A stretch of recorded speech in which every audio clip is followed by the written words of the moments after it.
notre profession, elle n'est pas innée, on l'apprend, et il y a les anciens pour nous l'apprendre. Et quand je parle d'anciens, moi qui suis déjà, ça fait déjà un bout de temps, oui, toujours jeune. Je me remémore que j'ai eu pas mal d'avocats qui malheureusement ne sont plus là et qui m'ont appris le métier et surtout qui m'ont donné quelques principes à suivre, à respecter et à défendre. L'école le lapsus en dit long. Blabba, c'est une école. C'est une école dans le fait d'être un avocat avec une tête toujours bien droite. Une école où on affronte l'adversité sans complexe, sans peur et avec une solidarité qui existe et qui, j'espère, existera toujours. Notre rôle, nous, c'est de faire en sorte pour que les jeunes n'aient jamais peur de l'adversité. Et quand je dis l'adversité, c'est la personne qui est en face. Le métier d'avocat n'est pas facile en Algérie. Monsieur le bâtonnier en a parlé. Dans la Constitution, rien ne parle de nous, alors que pratiquement le principe constitutionnel fondamental, et qui doit être expliqué même dans le préambule, c'est le droit de la défense. Malheureusement, rien n'a été fait. Actuellement, je m'excuse si... Je m'excuse si j'aborde certains problèmes.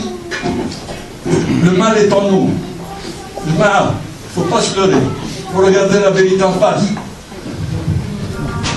De par mon ancienneté, je dis que le pouvoir n'a jamais pu nous avoir. Et nous lui avons toujours fait peur.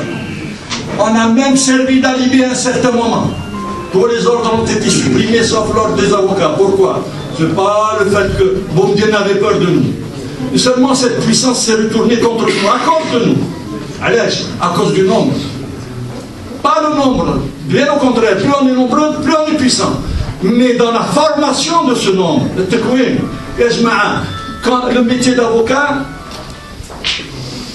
être avocat, c'est d'abord connaître son histoire, connaître ses traditions, connaître et surtout appliquer tout ce qui a été fait pendant des décennies, pendant des siècles. Le principe fondamental qui unit la profession, si maintenant, c'est la solidarité, elle n'existe plus. La solidarité n'existe plus, le bâtonnier en a parlé. Chacun a sa petite chapelle, gagner le maximum d'argent et les principes, on les laisse sur le bord de la rue. On a reçu des générations d'avocats qui ne connaissent pas leur histoire. Si jamais un avocat connaît son histoire, il est fort. Oui. Et c'est la raison pour laquelle moi je pense que pour l'avenir, on a besoin, comme l'a dit notre invité, notre confrère d'Alger, d'une union qui soit forte, avec à sa tête un bâtonnier qui soit fort. Et je n'ai pas pour habitude de faire de la brosse. Ça, je suis connu pour ça. Mais le bâtonnier Toumani a montré deux choses pour lesquelles moi je l'admire. D'abord sa jeunesse. Avec sa jeunesse, il a des principes que théoriquement un jeune de son âge n'a pas encore acquis. Pourtant, et surtout, faire passer les principes avant toute chose.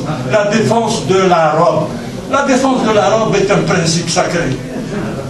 Quand on dit un ordre, la terminologie en français, un ordre, c'est un ordre religieux, à la limite.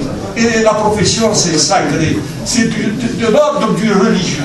Alors dans ce cas-là, si quelqu'un défend les principes de la profession, et il les défend bien, face à l'adversité, face au pouvoir politique, on a réussi.